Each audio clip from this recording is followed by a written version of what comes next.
But first, the Bank of Canada has trimmed its key interest rate to 2.25% and signaled it may be the last cut for a while.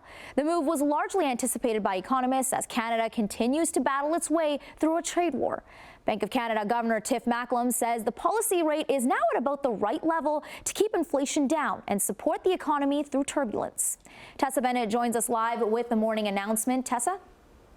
Manisa, the central bank has lowered its policy rate by 100 basis points since the start of the year to support the economy. But Governor Macklem says monetary policy can only go so far when it comes to repairing the damage done by tariffs.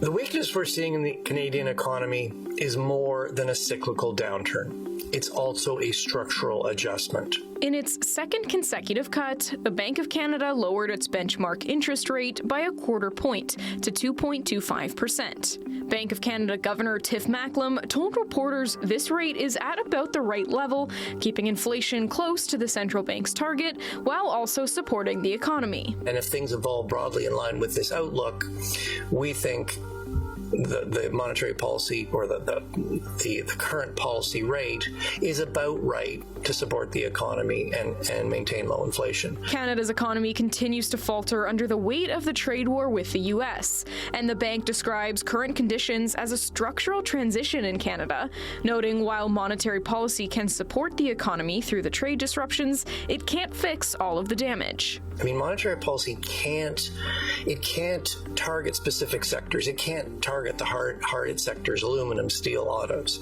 It can't help companies find new markets. It can't help companies reconfigure their supply chains. The bank also returned to publishing a central forecast for the economy and inflation, a practice it had abandoned in January when tariffs clouded its outlook. The tariffs in the U.S. is adding uncertainty to investment in Canada, adding costs to the cost of production for firms and enterprises, and will have a negative impact on the productive capacity of our economy in the long term. While lowering the rate was deemed necessary in this case, helping borrowers and stimulating spending, not everybody wins.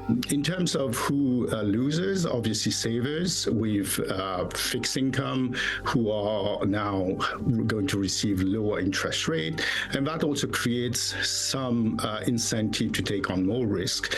And what I mean by that is if you want higher return, which is not the case right now because rates are falling, you will have to accept a bit more risk. The U.S. Federal Reserve announced a rate cut of its own today, despite not having any economic data due to the government shutdown. The Federal Reserve in recent months has taken a different path than the Bank of Canada, choosing to hold its rate steady.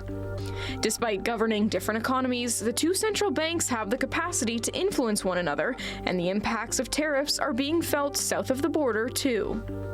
Whatever the U.S. does impacts Canada, obviously, because they are our biggest market in terms of exports, in terms of investment. So the U.S. economy is absolutely very important for Canada. But more importantly, I think the tariffs that the U.S. president has imposed on the world is not only impacting Canada, but also impacting greatly the U.S. economy. Next week, the Liberals will table their fall budget. The bank says its projections for Canada's economy have taken into account certain pre-budget announcements, including the $9 billion increase in defense spending. The bank's next announcement will be in December.